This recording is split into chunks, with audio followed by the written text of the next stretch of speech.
你走了我怎么办？说好了借身体给我报仇的呢。哎，你哭什么啊？我又没说不回来，我走是不走，这院子不都在这吗？等我回去看看我那苦命的大侄子到底怎么了，会回来找你的哦。放心放心，我绝对不会跑路，你信我，真的。你看，我是真诚的大眼睛。宁哥老震惊地看着他对空气自言自语，一开始还以为他脑子有病，可听到后面，这丫头到底在跟什么东西说话呢？鬼吗？可是这是什么品种的鬼呀？大白天的都能出来说话。宁哥老深深地吸了口气，刚想说话，突听宁仙仙这时对着空气又说了一句：什么？你也要跟我一起回格劳府？不行不行，我带着鸡拖着猫就算了，还带个鬼去，那就不好了吧。宁哥老刚刚落回肚子里的心直接又被提了起来。什么带猫带鸡就算了，还要带个鬼？他捂着发疼的心口，像是实在撑着不住，之后眼前一黑，人便直直地朝着地面栽了下去。海管事惊呼：大人！宁仙仙听到动静望了过来，这怎么了这是啊？瞧他一脸的担忧，海管事却是一言难尽呢。二小姐，你还没问呢，不就是给您吓着了吗？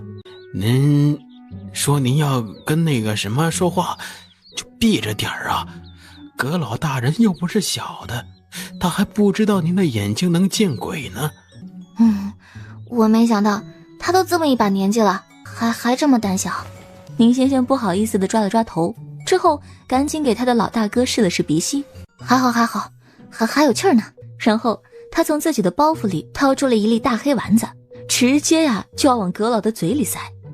海管事知道这药极为管用，自然是不阻不拦，但那些没见过世面的仆从们却一个个的被他行为给惊呆了。二小姐那拿的是什么呀？看起来像是药丸，可是婴儿拳头那么大，吃下去不会噎死人吗？呀，他真给葛老大人给吃了，塞不进去还往下垂呢。哎呀，完了，大人都被噎得直翻白眼了。哎呀，这下肯定搞不死也噎死了。大人没死，他醒了。哎呀，天哪，大人他吐血了，还吐的是黑血。那个大黑丸子竟是毒药吗？怎么办？要不要报官啊？不能报啊，报了咱们就完了。毕竟葛老大人是在我们面前活生生的被别人毒死的，那我们不就是从犯了吗？就在大家面色几变，心如死灰，如丧考妣的觉得他们最好的下场大约是一起给宁阁老做陪葬的时候，宁阁老突的一下跳了起来，然后他龙精虎猛的一抹嘴边的黑血。你刚才给我吃了什么？我怎么感觉身体好多了？给你吃的是包治百病丹。宁阁老瞬间失去了语言，就算是宫里的御医也不敢取这么狂的药名吧。这丫头知道低调这2个字怎么写吗？宁仙仙当然知道，这个药就是包治百病啊。比如你现在应该头不闷，腰不酸，背不紧，心窝子也不疼了吧？宁阁老他认真的感受了一番，你别说，确实是好多了。但是他怎么就这么不想承认这个臭丫头的药很管用呢？宁仙仙也不稀罕他承认，只明明白白的冲他伸了伸手。干嘛？包治百病丹，1两8一碗。1两8你也问我要？我是你哥。亲兄弟还明算账呢，何况咱俩还不是亲兄妹。你再说了，1两8这么便宜，哥你不会连这点银子都没有吧？这么穷啊？宁阁老气得说不出话来，他是舍不得这1两8吗？他是想干脆一巴掌把这臭丫头给扇死，但他不能下这个手，不但不能，还得好好的奉上那1两8银子。好在呀，得了银子的宁仙仙很好说话，马上就款起自己的小包袱。当然了，也没像之前放狠话时说的那样，非要什么8抬大轿才肯回去。宁仙仙是坐着宁阁老的马车回的，只是刚到府上，他看了眼阁老府那已经坏得没眼再瞧的门，忘了件大事儿。你又忘什么啦？大哥，你让海管事再回去一趟吧，就在那宅子外面的巷子里，去把嫂子接回来。什么？你说接谁？我嫂子，你夫人呢？我夫人怎么会在那？同样带着这般疑惑的海管事匆匆的又回了趟城北。就在宅子外100步不到的地方，他果然看到了已经快哭晕过去的容嬷嬷和宁夫人。夫人，哎呦，你怎么才来呀？夫人，您别用这么幽怨的小口吻撒娇啊，别人会误会的。海管事大惊失色呀，他慌得四下看了看，果见一同前来的家丁们都表情复杂，一副想看八卦吧又不好意思当面八卦的样子。海管事立刻求生欲极强的道：夫人，是大人让我来接您回府的。一听说是老爷吩咐的，宁夫人心里一阵温暖，但同时也感觉到了惊慌。是老爷让你来的，可是老爷怎么会知道我在此？是二小姐说的。他又怎么知道我在这儿的？小的不知，但二小姐那般神机妙算，应当是算出来的吧。本来她都回府了，看到府里的大门，才说您好像在这儿，又让小的折回来接您呢。夫人，这二小姐好像有点邪乎啊！咱们被困在这儿的事情，该不会是她做的吧？只这一句，宁夫人立马吓得连话都说不出来了。她走了快2个时辰都绕不出来的鬼打墙。海管是因为得了宁仙仙的指示，直接就进来了。这已经是答案了。对了，有件事儿，小的还得跟夫人您相交个底。虽然二小姐还是二小姐，不过却不再是您的女儿了。他不想认我，可我是正妻，是嫡母啊！他不认我，难道要认那些妾室吗？那我也是不能允的。哎，夫人莫要误会，不是这个意思，是说二小姐现在认了葛老大人做哥哥，所以您不是她的嫡母，是长嫂了。什么？然而让宁夫人惊讶的事儿可还远不止这些呢，因为紧接着海管事又说了一件。对了，夫人，您就放心吧，二小姐真的能救大公子。宁夫人原本还因为当了长嫂之事一脸的不能接受，一听说儿子有救，她立刻来了精神。他说的，他亲口说的。是，二小姐说大公子的身子不是染病，而是中了一种桃花劫。桃花劫这3个字实在是太好理解了。宁夫人立刻意识到儿子的病应该是和女人有关的，可是阿叔房里别说是妾室了，连个通房丫头都没有，怎么会中什么桃花劫？他莫不是搞错了？再详细的情况小的也不知啊，还得是二小姐亲自看过大公子的情况后方知。不过夫人呢，小的还得劝您一句，就算您再不喜欢二小姐，也别轻视了她。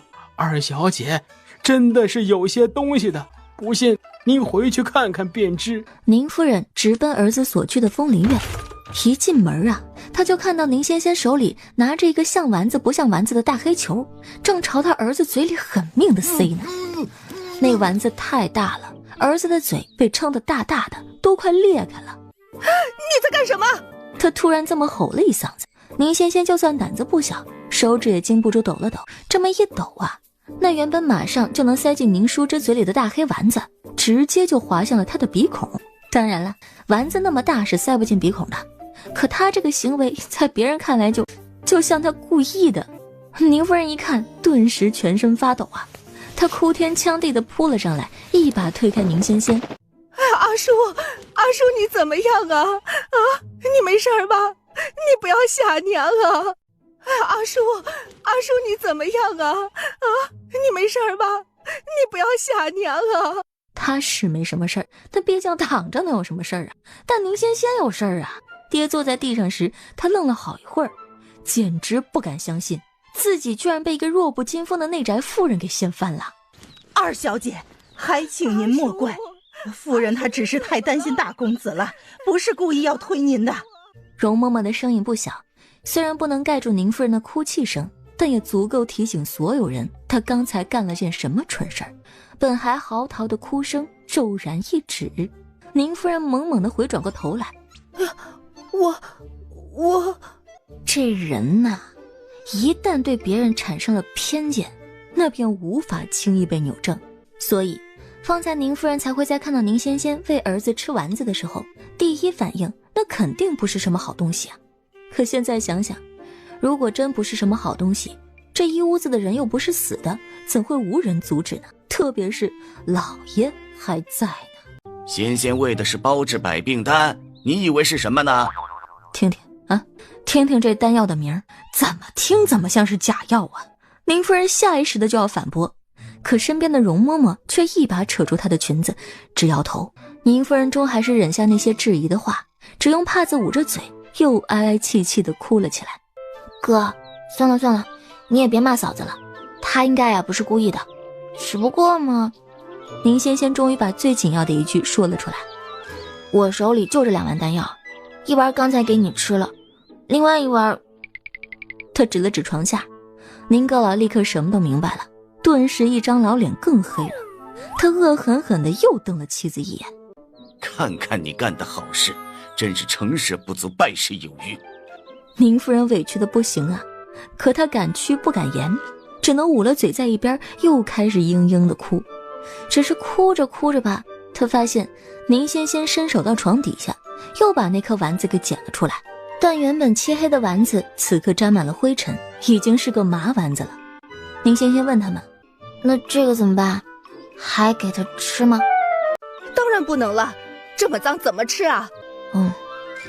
如果不吃就会死呢？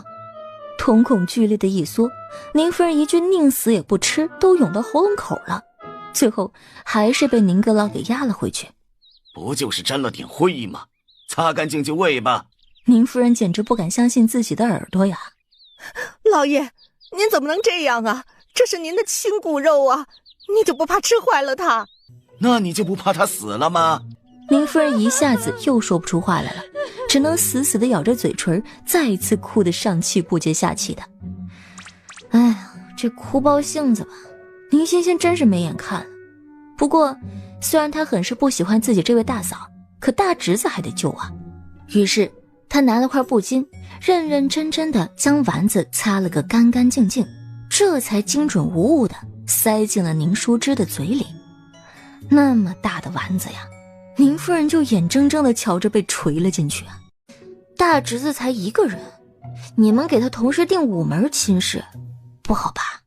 你是看出些什么了吗？他身上的姻缘线太乱了，混成一团，瞧都瞧不分明。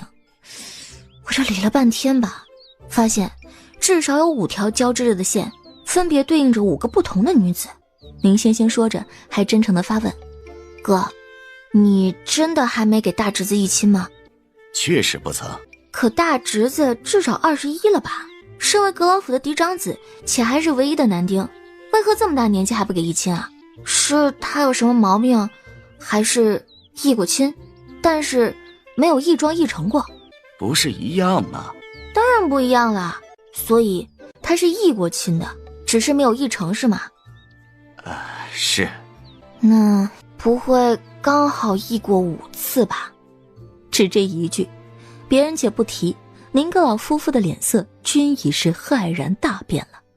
正是那些人要害我儿吗？他们怎么能如此？我儿优秀，难不成还是我儿的错吗？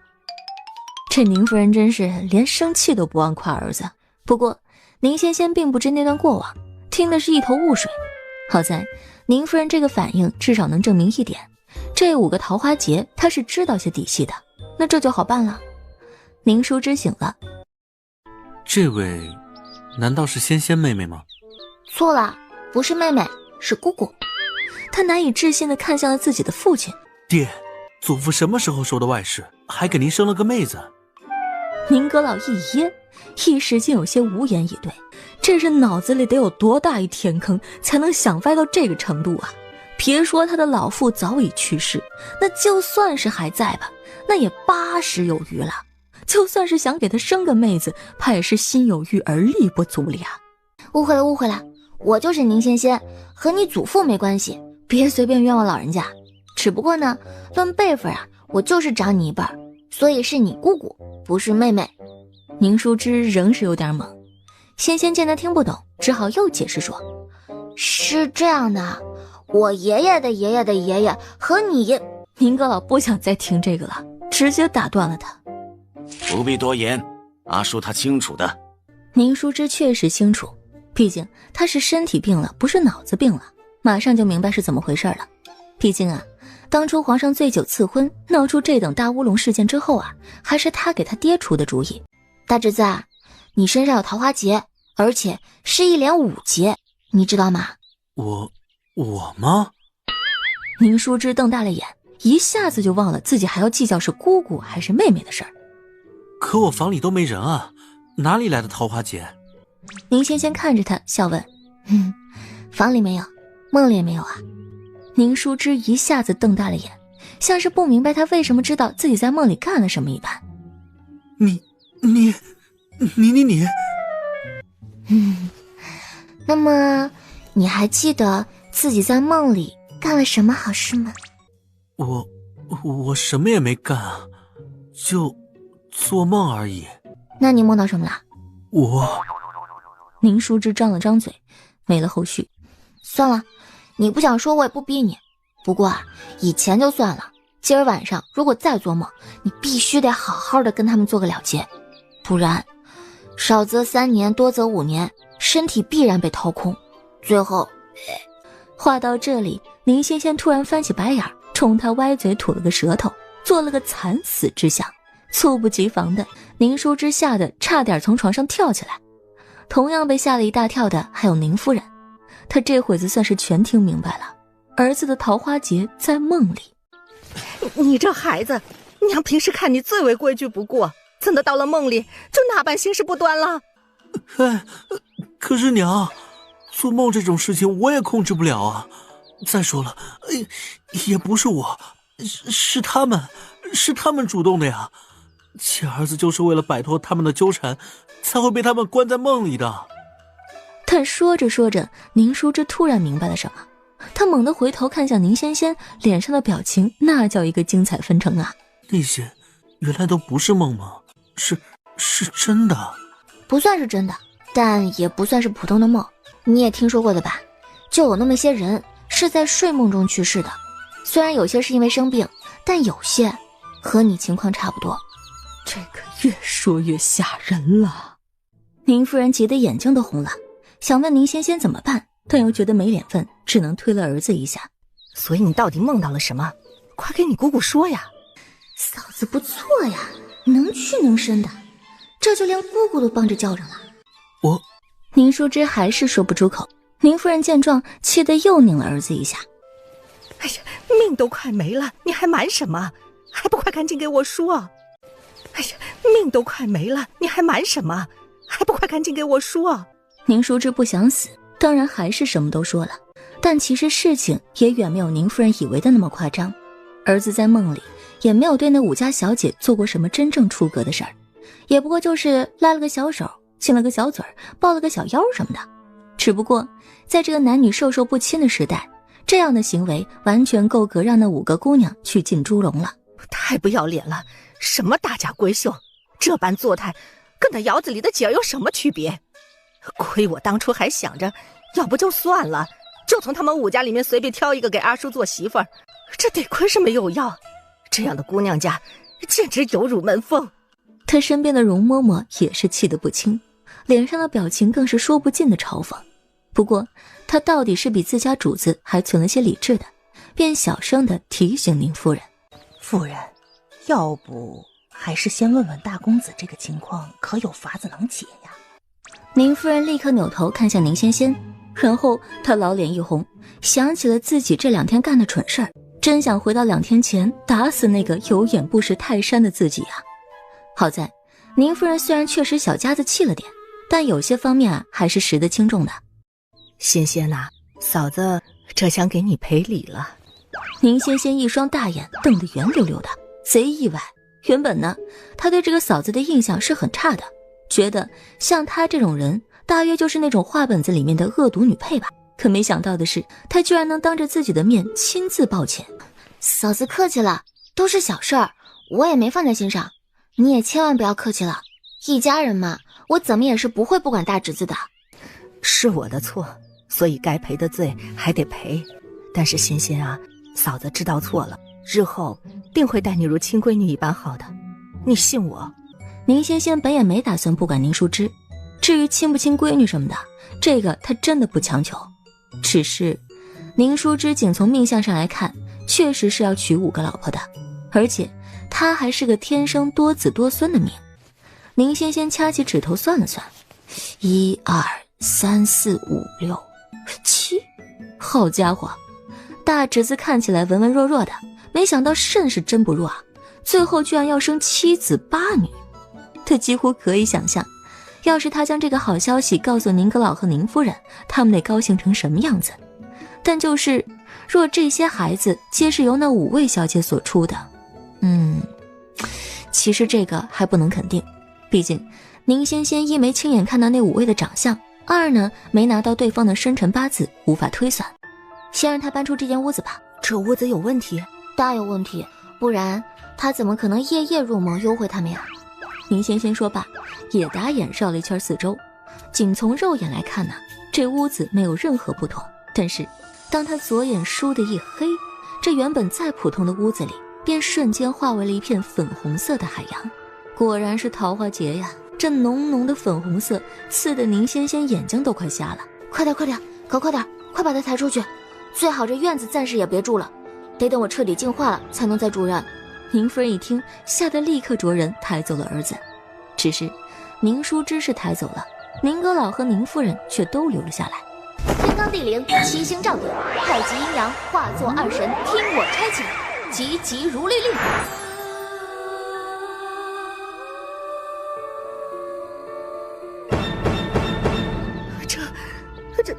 这简直了！你在看什么？也没什么，既然找到了这些，大侄儿的桃花劫我肯定能帮他解。只不过您不觉得这5对人偶都太像了吗？既是一样的咒术，相似也很正常吧。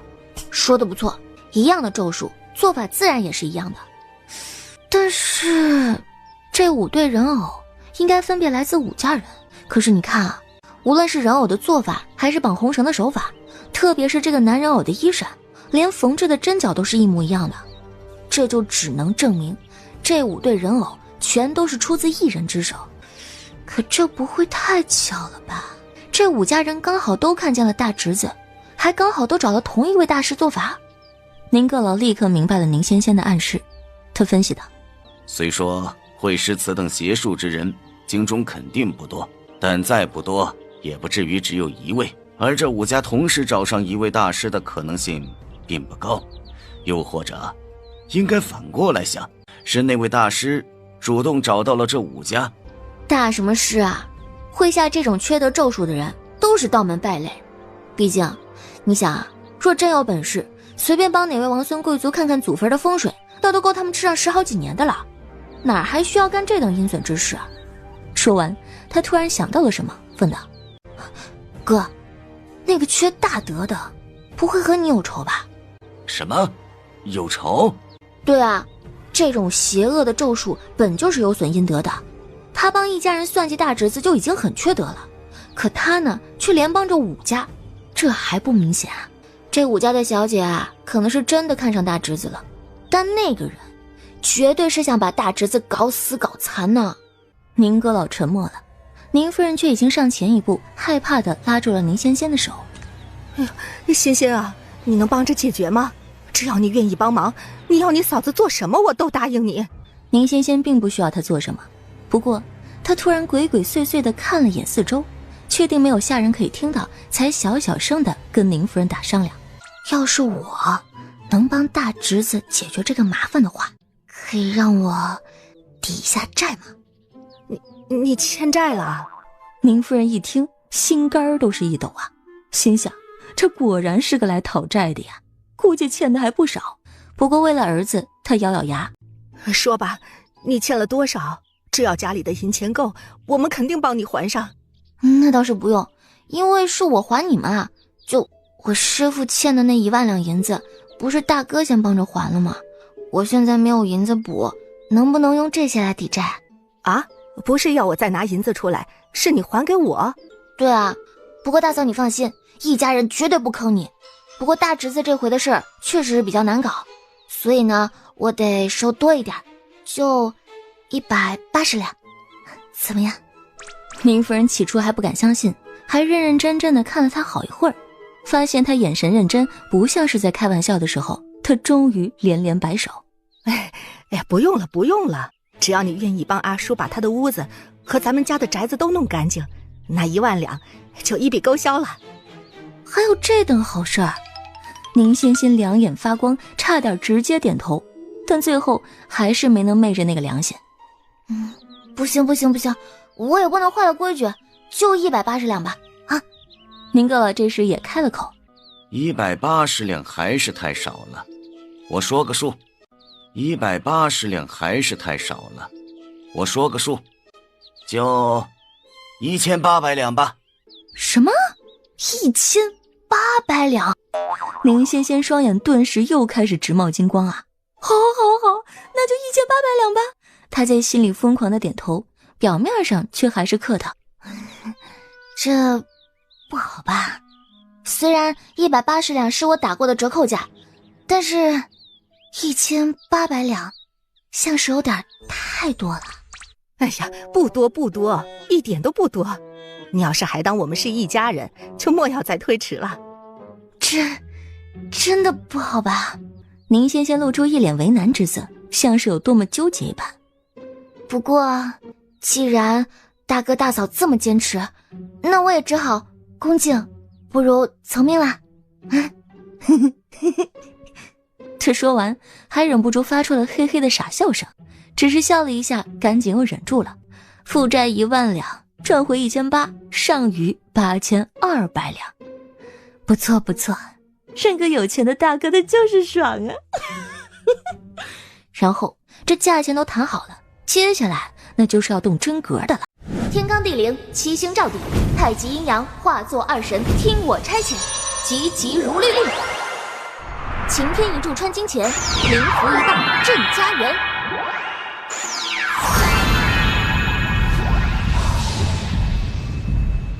好了，这里面的桃色之气啊，已经被尽数除尽了，房子再住人呢就没问题了。不过大哲的身体应该还很虚弱，最好让他在别处静养一段时间，再重新住回来。家里又不缺房间，这间就空着吧，暂时不住人了。宁先生想说，空着倒也没有那个必要，只要场上几天透透风换换气儿，也就没什么问题了。不过阁老府上想必确实不缺房间，再加上心理作用，给大侄子换个环境也挺好的。但是刚才啊，我顺便给大侄子看脸面相，他其实命挺好的，7子8女，而且会有5个老婆。这个消息一下子就把宁阁老夫妇给砸懵了，他们老两口先是一愣，之后狂喜。我会有那么多孙子孙女吗？宁夫人一开始也在笑，但后来笑着笑着脸色就变了。哎，等等，先告诉我阿叔有5个老婆是什么意思？先告诉我阿叔有5个老婆是什么意思？该不会就是这5位吧？其实我也不能肯定，但大侄儿的命中呢确实是有5个老婆，而且都出身名门，然后也是那5个老婆一起给他生的7子8女。这真是个天大的好消息啊！但这又真是个天大的坏消息。宁阁老夫妇你看看我，我望望你，一时间竟也不知他们究竟是该哭呢还是该笑。还有一件很重要的事，我必须要提前跟你们说说。是这样的，若我要帮大侄子与这5位小姐解绑红绳的话，他们呢必将被反噬。虽然这也是他们咎由自取，不值得同情，可但凡是反噬，定然是数倍反之的。因此这事后呢，他们就算不死也得去掉半条性命，肯定会伤及身体的。所以之后的话宁先生没有明说，但言外之意宁夫人是听懂了的。要是那5位小姐被反噬了，身体就坏了，是会影响生孩子的。不过宁夫人的态度却十分的强硬。当然解了，阿叔命中会有5个老婆，但也并不一定就是指这5位吧？确实不能肯定不是他们5个，但是他们的可能性还是比较高的。宁夫人一听又咬了咬唇，但最后还是肯定的。就算是这样也要解，哪有人做错了事不必受到惩罚的？如果就这样放过了他们，下次他们肯定还敢。我是想要孙子，但比起还不知道猴年马月才能生出来的孙子孙女儿，我还是更心疼就在我跟前的儿子。要是我儿子都不好了，我要孙子孙女儿干什么？宁夫人的想法可以说是一片慈母心，但宁阁老身为一家之主，这考虑的东西啊，显然是不太一样的。那要如何才能确定阿树的5个妻子是不是那5家的小姐？把他们的生辰八字给我看一看算一算，又或者带我去见见他们本人。女儿家的生辰八字一般是不外泄的，不过若真想弄到也并非难事。只不过宁阁老觉得比起用见不得光的手段去获取那些，让宁先亲眼看一看那5位小姐的面相倒是容易很多啊。只需打听一下那几位小姐出行的时间，制造几次偶遇即可。但这种方式较为耗时，宁阁老现在焦心如焚，根本就等不了。于是他又问，如果不解绑的话，我儿会怎样？会。宁仙仙才回了1个字，宁夫人却大声地冲着宁阁老哭道，哎，老爷，您怎么能这样啊？不解绑的话，万一对阿叔有影响怎么办？你不能因为想要儿孙满堂就不顾他的死活呀！胡说八道什么？我几时不顾儿子的死活了？只不过想问问有没有两全其美的法子嘛。哎，怎么会有那样的法子？若真有，仙仙早就说了，哪还会等到你来问？宁阁老一噎，难得的没再出声，但一双老眼却求助似的朝宁仙仙身上瞥。大哥，嫂子说的对，我若真有好的法子，岂会不告诉你？再说了，有舍才有得，有得必有失，冥冥之中一切皆有定数。那就宁阁老终归难以抉择，但最后他还是咬了咬牙，那就解绑吧。就算我能放过那5家的丫头，也放不过那个背后助纣为虐之人。言及此处，宁阁老所有的怒气值都冲着那人去了。他恨声道，那个在背后使坏的小人可以帮我找到吗？那个在背后使坏的小人可以帮我找到吗？直接找到估计有点难，不过等那5位小姐受到反噬，必然也会找那位大师寻求帮助。到那个时候，咱们只需要派人跟着，就一定能找到他们背后之人。好，只要你帮我找到他，还是1800两。一听到银子，宁仙仙立刻精神大振了。好的，老板，谢谢老板。什么老板？我是你大哥。好的，大哥，谢谢大哥，也谢谢大嫂。宁仙仙嘴甜，好听的话不要钱的往外说。这时别说是宁阁老了，就连之前对他成见颇深的宁夫人对他的印象也大为改观。宁夫人突然觉得有这么一个可爱的幺妹儿其实也不错呀。师傅，您怎么了？不碍事儿。可仿佛就是为了打他这2个字的脸，在石道长说出无碍的同时，他的胸口又涌起一股子闷燥之气。师傅，您余下的话，那徒弟到底是没有机会再说出口，因为他敬重的师傅此刻正双目赤红地盯着他，紧跟着徒弟被扑倒了。石道长骑在徒弟身上，一低头竟死死地咬住了他的脖子，鲜血喷了出来，急速地涌入石道长的口腔，他却因此而更加的兴奋，甚至大口大口地吸食起来，且越吸他的双眼就越红，表情越疯狂。死了个人，看起来是附近山下的樵夫，不过死相很诡异，像是被什么东西吸干了血而死。14速报大理寺，让他们捉人封山，要快。是。16、17，随本帅搜山。是。山搜了，寻得了另5具干尸，加上之前让15带下山的2具啊，这已经是7条人命了。姗姗来迟的大理寺卿贺重岭一边抹着额边的冷汗，一边觑着明玄烨那张青面獠牙的鬼面，像是想认又不太敢认的样子。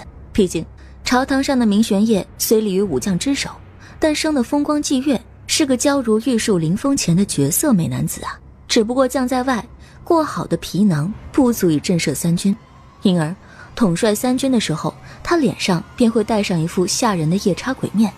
贺大人来得好快啊！明帅，但请责罚。贺大人何出此言？你有何错之有？下官来迟，自然有错。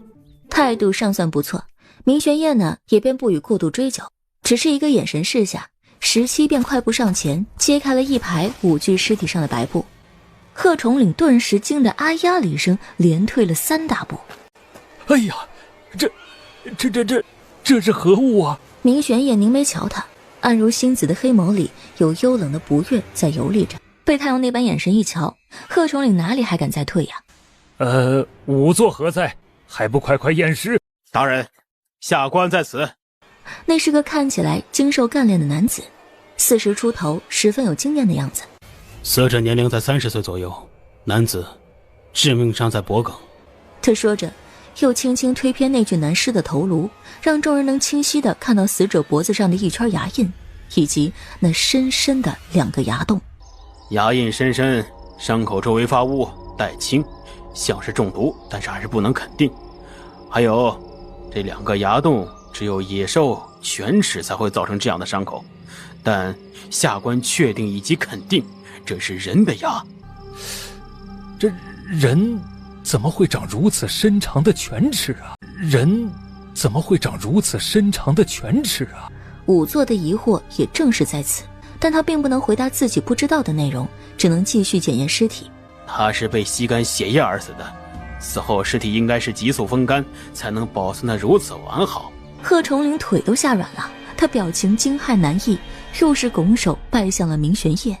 明帅，恕下官直言，这不像是普通的案子呀，大理寺恐怕办不得。办不得。贺崇领咽了咽口水，不敢点头。他硬着头皮道：案件既然已经发生了，大理寺自然也是办得的。只是此案蹊跷，下官觉得最好再请一位大师来好好瞧瞧，比如乘风观那位雪山大师就很好。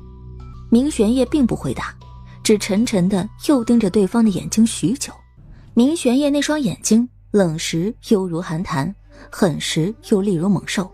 虽隔着面具，贺崇领仍是被震到瞳孔地震，不敢与其对视。好在那般刀扎的目光并未持续很久，明玄烨便大发慈悲地放过了他，改而问起了身边的慕容羽：你怎么看？要不我去问问那位？他没有明说，只是用手指暗戳戳地比了个2。明玄烨自是看懂了。你在做什么？身后传来熟悉的声音。宁仙仙一回头，13哥，哎，你不是回将军府了吗？什么啊？我是问你，怎么3更半夜跑这儿来了？啊，你怎么知道我住这间院子？我大哥跟你说的。宁阁老怎么可能跟他说这个呀？是他把整个阁老府都搜了一遍，才找到他这儿的，但这没法说明，只能不好意思地摸了摸鼻头。来看看你。一听这话，宁仙仙还握着铲子的小手一紧，他警惕地四下看了看，确定月下无人，才鬼鬼祟祟地把人拉到了一边，叹气：13哥，你以后别来了。为何？因为……可还不等宁仙仙说出理由呢，院门口突然传来一阵老大的动静。坏了，他想起来了，宁夫人说呀，她既入了阁老府，就是真正的2小姐，身边怎么能没人伺候呢？所以这是给她带人过来了。宁仙仙暗道一声，果然是怕什么来什么呀。这要让宁夫人看到她和13在月下相会，纵使她有舌灿莲花千百张嘴，怕也是解释不清了。但此时再让13哥跳墙走人，又怕墙外还有人，只能一不做二不休的拖着他就朝屋里走。13全程猛圈啊，他一个轻功就能跃上屋顶，再一个轻功就能消失不见，可这丫头呢，死死拉着他的手，虽然他随便一甩就能甩开，但也不知为何有点舍不得甩。然后他就第一次进入了女儿家的闺房。虽然宁仙仙也是头一晚住这儿，算不得什么正正经经的她的闺房，可13的心里还是荡起了层层的春水。就在他荡着荡着把自己脸都给荡红的时候，宁仙仙又是一通好催呀，快上床，快上床。什么？他的声音有点大，吓得宁仙仙赶紧捂死了他的嘴。你别叫，你让人听见了怎么办？这屋子虽然大，可毕竟是刚收拾出来的，又是头一回住人，所以这里面呢空得很，完全不好藏人。他是没有办法才把人朝床上推的。快上床，他想干嘛呀？ 13心跳如鼓，但人呢却跟失了定身术一般，就那么平躺在床上，完全不记得自己的手脚健全可以动弹这件事儿。虽然13知道他和他早晚有一天要经历这个，但突然就提前了，他这一点思想准备都没有好吗？遭不住啊。仙仙啊，你睡了吗？宁仙仙是大气儿都不敢出一声啊，假装自己睡死了。外面宁夫人等了一小会儿没有得到回应，她将耳朵贴在门上又听了听，疑惑，这刚才过来的时候像是还看见灯光的，怎么这么快就睡着了？仙仙，你睡了吗？宁仙仙当然还是继续装死啊。这时容嬷嬷小声道：夫人，二小姐这都忙了一天了，许是太累已经睡下了，不若别叫了，就把伺候她的婆子丫鬟都留下来，其他的明儿个再跟二小姐说也是一样。好吧，就让她好好睡一觉。你们几个好好守着二小姐，若她夜里醒了要水要吃的，都仔细些伺候。是夫人。那些丫鬟和婆子齐声应是，之后呢就都被留了下来。可这留下就留下吧，他们居然一个都不走，全都守在宁仙仙的房门外头。这下子宁仙仙整个人都不好了，他们都守在门口，那13哥待会儿要怎么走啊？黑暗中他尴尬而不失礼貌地冲着13笑，我觉得吧，他们呢也不可能守一晚上，兴许等一会儿就走了，谁还能不睡觉守我一夜呢？不是？是吧？13沉默不语，只用一双深不见底的眼眸定定地望着宁仙仙，敢把男人朝自己床上藏，还以为这丫头没长那根筋呢，原来也是会害羞的。大抵全天下的男人都是有那些臭毛病的，哪怕再正人君子，在面对在意的姑娘的时候也总是想斗一斗。比如现在13就很手痒，他自问不是什么好色之人，但是眼前这丫头毕竟和旁的人不一样，她是他的13哥，你跑得快吗？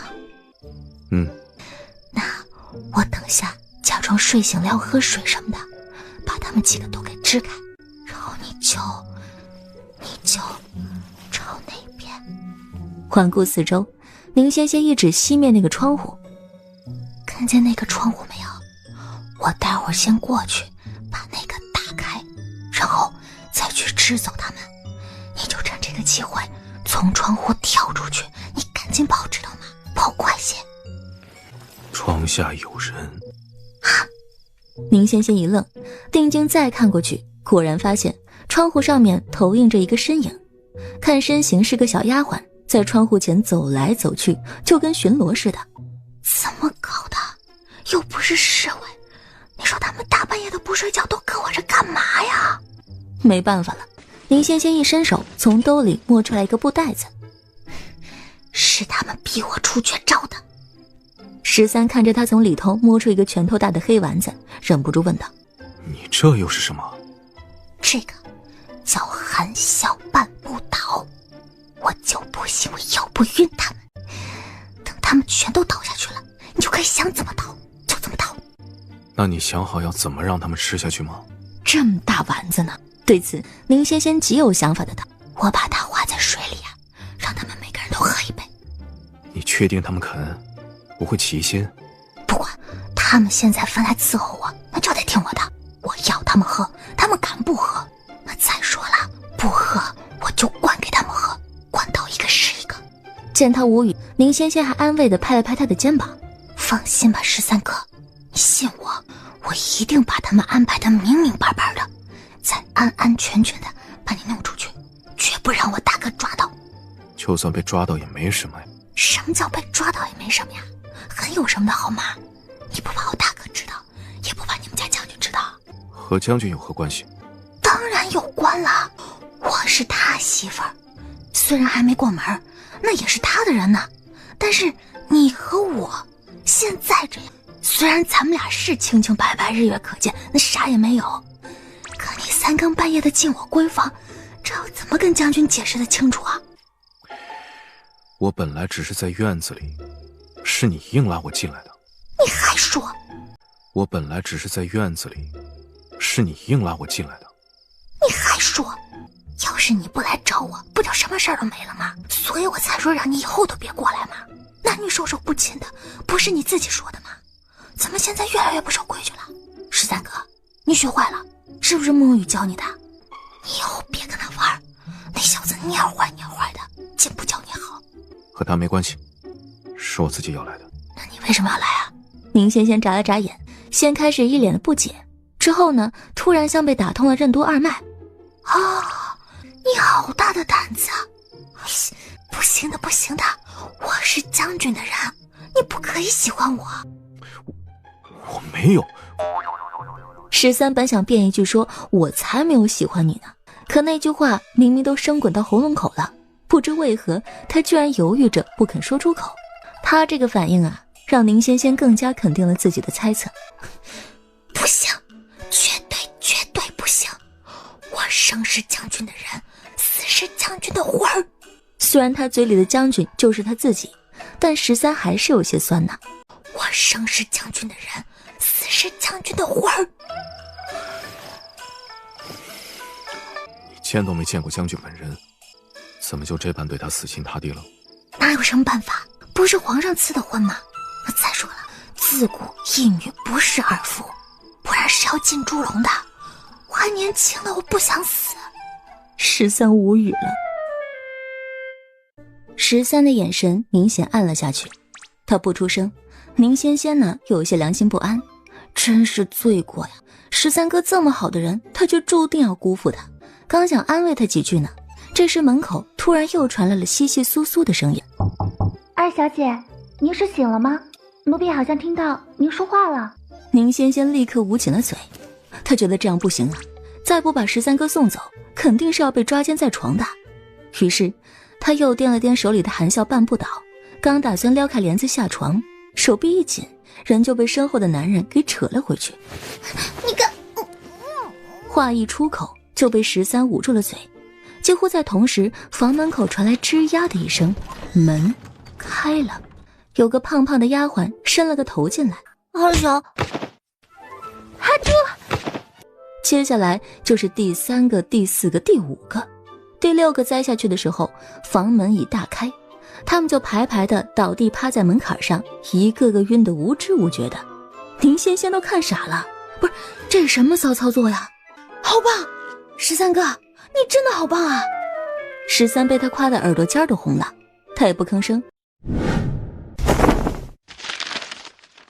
小院，明日正式。不得不说啊，13哥的风格当真是言简意赅呀。他收好字条，正要往回走，突然又想到，我怎么把他们给忘了？那现在怎么搞啊？这要是放着不管，他明儿早上醒过来得吓死吧。不过他转念又一想，这也挺好的呀，我本来就不喜欢别人伺候，正愁没办法追了大嫂的好意呢。要是让这些人自己害怕我，不肯伺候的话，那不就好了吗？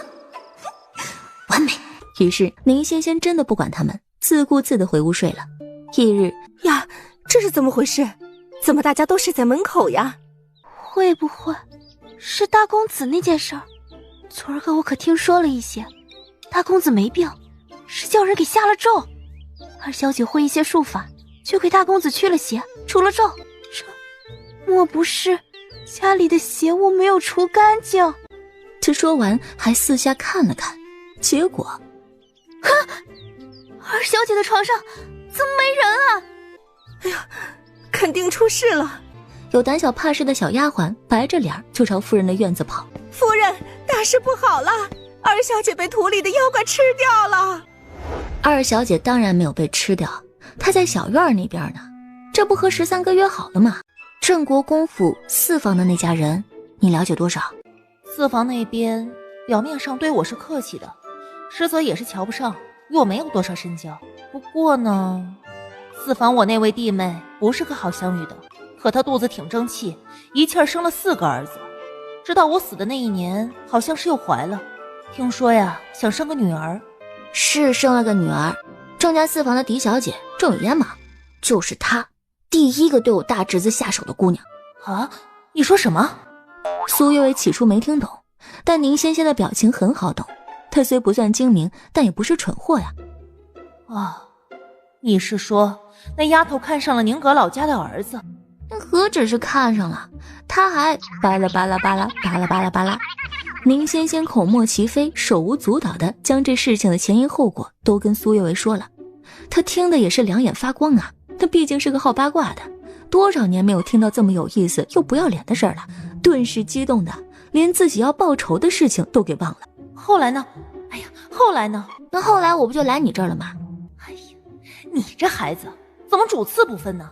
当然是那个事情更重要，赶紧处理完了，好回来跟我讲后续啊。宁仙仙不说话，只一脸无语地瞅着他。苏月薇似乎也意识到自己说走了嘴，干干一笑。那个，我是说啊，我反正也等了这么些年了嘛，不在乎多等几天。你就不想一起解决掉吗？一起？怎么一起？宁仙仙立刻附耳于他，然后就这样那样的说了起来。两人正说得激动呢，突然宁仙仙一扭头，13哥来了。他说完就朝外面跑。不带你这样的呀！话说一半怎么跑了？你给我回来！13哥，你找我到底什么事儿啊？阳明山上找到了9具干尸，是血被吸干而死的，但死后精气也被全部吸干了，尸体呈干尸状，不腐不坏，十分诡异。宁仙仙认真听完，突然上前一步靠近了13，还皱起了小鼻子，在他身上闻了闻。你干嘛？这丫头怎么回事啊？总是搞得她措手不及的。才9具吗？我这闻着怎么像是有29具啊？29具？不可能！那座山我已经上上下下都已翻遍，不可能遗漏的。就只有9具尸体，我敢拿头担保。不是，等等，你就只是闻就能闻出来？闻得到一些尸气，应该是那个伤人的道士身上沾的。后来你俩接触过他，便顺带着沾了些在身上。且13哥可能呢是与那几具尸体待一起的时间比较短，所以他身上的湿气要轻一点。慕容你身上的味儿就很厚重。什么？我身上沾那种鬼东西？我怎么闻不到？他当然闻不到了，他又不是玄门中人。宁仙仙也不废话，伸手又摸了一只拳头大小的丸子递给了那，吃了吧。不吃成不成？那，吃了吧。不吃成不成？这么大的药丸，你是想噎死我吗？让你吃你就吃，哪来那么多废话？13哥，这个是你的。13不肯接那丸子，满脸都是我也要吃吗的抗拒。当然要啊，不然这湿气百日不散的，你不吃想臭死你们家将军啊？你为何总是提到我家将军？你很在意他？那当然了，我未来夫君呢，不在意他要在意谁啊？13又沉默了，之后他强抑着越扬越高的嘴角，默默地接过了那颗拳头大的黑丸子。见他都接了，慕容羽还能说什么呢？行吧，不就嗑药吗？他嗑，眼一闭，大大的丸子塞进了嘴里。只是他才刚刚含泪咽下去，宁仙仙却似想起来什么似的，提醒他：对了，13哥，你别学他，一口吃不下的话，可以咬小一点的，或者搓成个小丸子，再一个一个吃。被噎得直翻白眼的慕容羽直接气死了。你怎么不早说？这还要我说啊？不是有脑子的人都能想得到吗？怪我？13哥，你看他，快管管他！13没有管，只是很认真地按宁仙仙的说法，将那拳头大小的丸子直接掰成了10几小块。慕容羽，这就叫嫁出去的将军泼出去的水呀，没爱了。